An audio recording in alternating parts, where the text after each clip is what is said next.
a story about Tantalus, there are a lot of superlatives. You'll notice here we've got sapientissimus, we've got pessimum, we've got pessimum again, we've got irretissimus.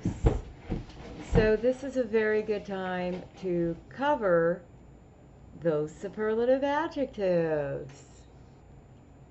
There are 3 degrees of adjectives: positive, comparative, and superlative. You're probably very familiar with the regular positive adjectives that describe a noun, another adjective, a pronoun, and they match that in Latin by matching gender, number, and case.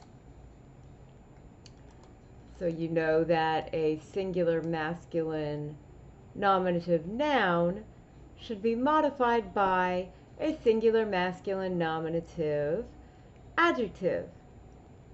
The same thing holds true with the superlatives, also the comparatives, but those have some different rules, so we're not going over those right now. The same thing holds true with superlatives, and they're easier to learn sooner than comparatives because they follow the exact same pattern of declining as do the first, second declension adjectives. You'll see here the endings. Not my favorite way to memorize these. Definitely prefer putting a full word to it. My chart that I use all the time is Magnus, Magnus, Magna, Magnum. It's simple, it's easy. The superlatives are going to look exactly the same. I use a different word here, of course, but they're going to decline the same. The only difference is that you're going to take off the regular ending here. You're going to insert ism in between there, and then decline after that. Okay.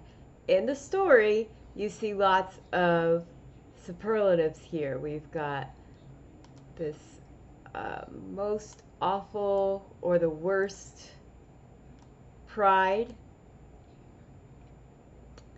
We've got the worst dinner that he made.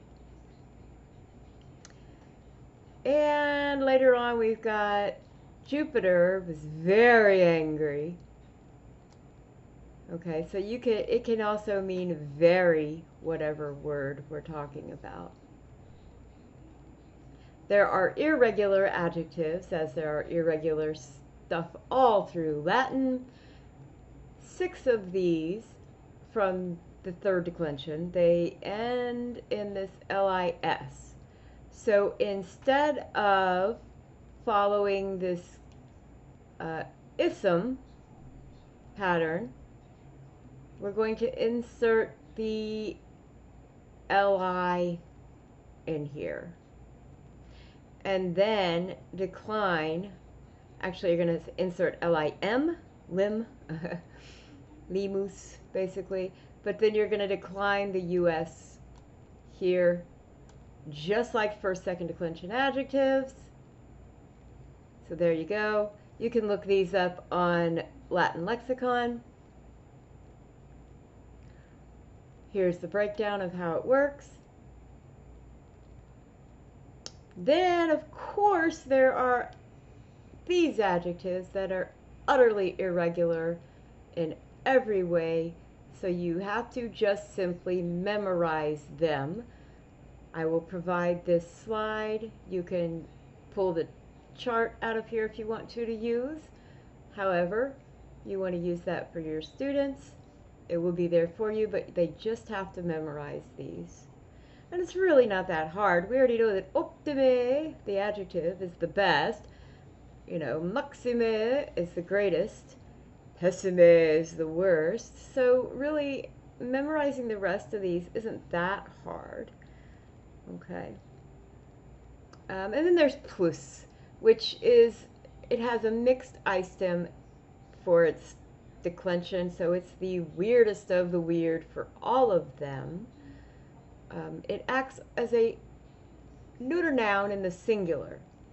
So it doesn't even have anything going on here as far as being used as an adjective. It's just a neuter noun in the singular. It's only in the plural that it's used as its regular function, a superlative adjective, to modify anything else. We just restate that when we come across it. So here's how you really need to focus on learning the superlatives. First of all, what are they in English? A lot of students don't even know that. And then understand that they function just like regular adjectives with some differences in their form. They decline like first, second declension adjectives, so they should at this point already know how to do that. There are 6 irregulars plus 7 totally irregulars that change form. And then what you need to do is just read lots of texts that include the superlatives and create some worksheets or make your own sentences. So like this, you can create superlative adjective worksheets where you have them form the superlatives out of all these adjectives. I also have them choose the proper adjective. You see I've used some of the irregulars thrown in there. And then we create our own sentences. I missed one. Here we go. We form the proper superlative using what's given here to match. So Marcus is going to be Optimus, since they're both singular masculine nominative. So if you have any questions about how to teach this, this is just a flash lesson. You can get these materials on the website. But if you have any questions, just let me know. Send me an email or leave a comment below. Thank you. Gracias, te viago et vale.